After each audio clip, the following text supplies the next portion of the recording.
What's up, YouTube? Stat44 coming in with another video. The top 5 deal breakers you can't see about a person. Before I get started, I want to give a shout out to all my new subscribers, all my regular subscribers, and if you're new to my channel, go ahead and hit that subscription button in the corner of your screen. Hit that notification bell as well, and you get all my videos sent straight to your phone or your device as soon as I put one up on YouTube. But let's get right into this video. The top 5 deal breakers you can't see about a person. You know, the other day, Grown Man Business did a video on basically you don't know who you're dealing with, and he was talking about a guy on there that basically was in a relationship and thinking about getting married, but he didn't know some key things about this woman, which we'll cover in a second. And at the end of the day, guys, I left a comment on that video talking about the top 5 things you can't see about a person. And I'm going to piggyback off the comment I made and make a video off of it. And it's top 5 things you can't see about a person, period, before you get deeply in a relationship sometimes with a person. Or sometimes, you know, you'll see it right away, but you ignore the red flags. And I always say, follow your mind, don't lead with your heart, because your heart will deceive you. So let's get right into these 5 things. In some cases, you guys may have this in a different order. But the first thing that to vet a person out, I feel like you got to see, are you guys on the same spiritual level?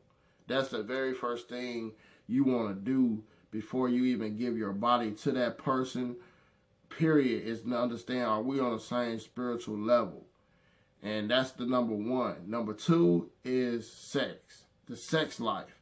Is the sex life where you want to be, or is that sexual appetite cool for you to be like, I could be with this one person, or vice versa? Does that person have a too high of a sexual appetite that you're not going to be the only one that's going to end up pleasing them? So make sure you understand that part, or the sex could just suck.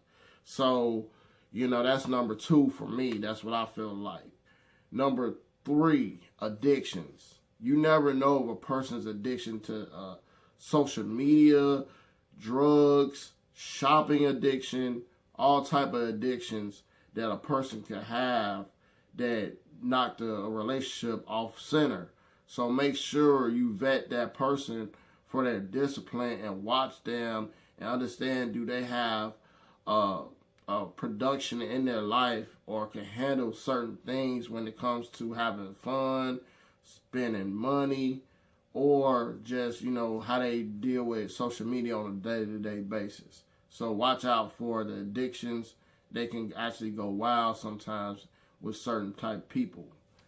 Number 4, family issues. If they have family issues that they didn't put in bed or fix, how you think they're going to move forward in a relationship with you? You're going to be, if it don't work out with you, you're just going to be part of that family issue thing, or just the issue, period.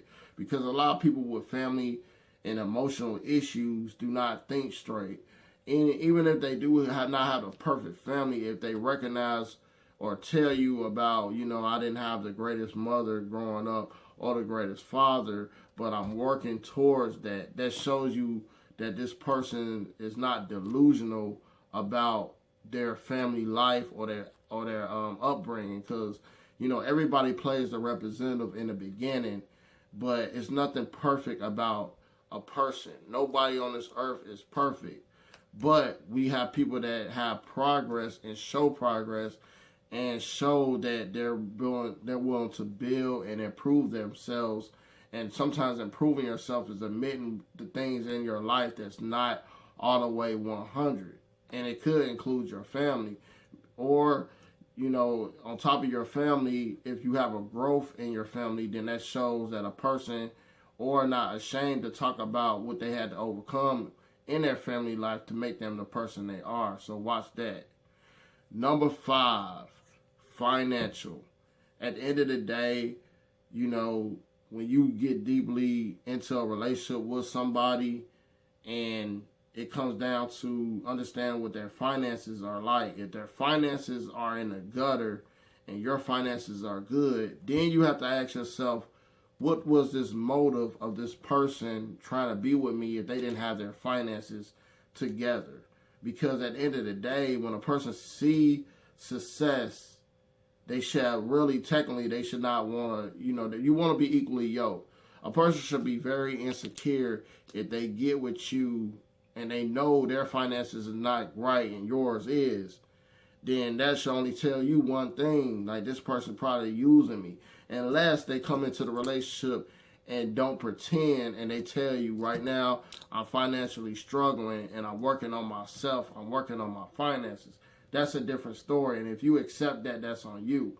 But if they come in and pretend like everything's good and then y'all get together, y'all fall in love and whatever, you don't ask for the credit score right away, and then later down the line you ask for the credit score and the credit score is less than 500 or not even 500 or in the 500s, and you're in the 700s and you got everything going good, and you looked at this person and they got everything looking good but their credit score suck, that tell you they had an ulterior motive.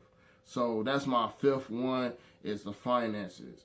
At the end of the day, we want to be the best versions of ourselves, and we want to attract the people that's the best version of their selves as well.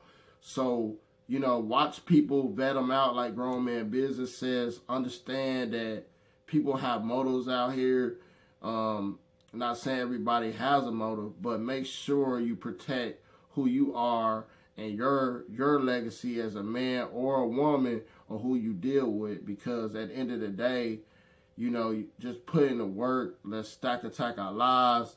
Let's stack up our lives. Let's look for the things that are deal breakers in relationships. And I'll holler at you guys on the next video. Peace.